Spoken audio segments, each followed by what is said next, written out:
Kekuatan pembuktian dokumen fotokopi dalam persidangan. Dalam hukum acara perdata, bukti surat menempati posisi sebagai instrumen pembuktian yang pertama dan utama. Karena memiliki kedudukan yang krusial dalam menentukan arah perkara, maka idealnya alat bukti surat harus dibandingkan dengan dokumen asli, supaya dapat diverifikasi kebenarannya.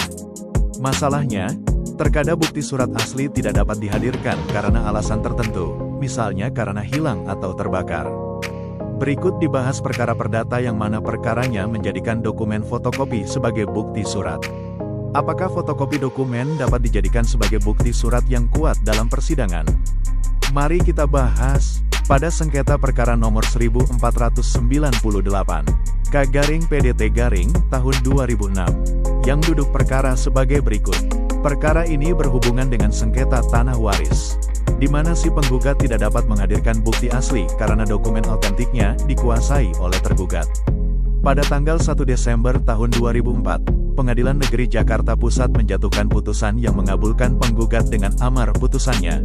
Penggugat dinyatakan sebagai pemiliki sah objek sengketa, sedangkan tergugat tiga diperintahkan mengembalikan tanah kepada penggugat. Namun berbeda di Pengadilan Tinggi Jakarta, yang menganulir putusan ini di tingkat banding. Alasannya PN Jakarta Pusat menerima bukti fotokopi yang tidak disesuaikan dengan aslinya sehingga putusan tersebut didasarkan pada bukti yang tidak sah. Di tingkat kasasi, Mahkamah Agung menilai Pengadilan Tinggi Jakarta telah salah menerapkan hukum pembuktian.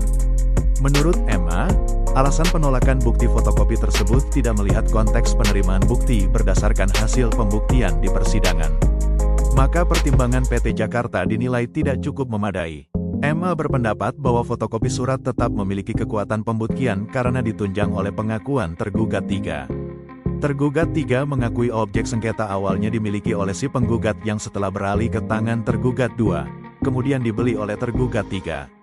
Dokumen asli telah dikuasai tergugat 3, artinya bukti fotokopi tersebut tidak berdiri sendiri, melainkan diperkuat oleh pengakuan pihak lawan.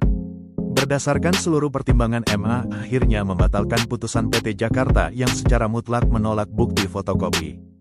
MA kemudian mengadili sendiri dan mengambil alih pertimbangan putusan PN Jakarta Pusat, yang dipandang telah tepat dan benar.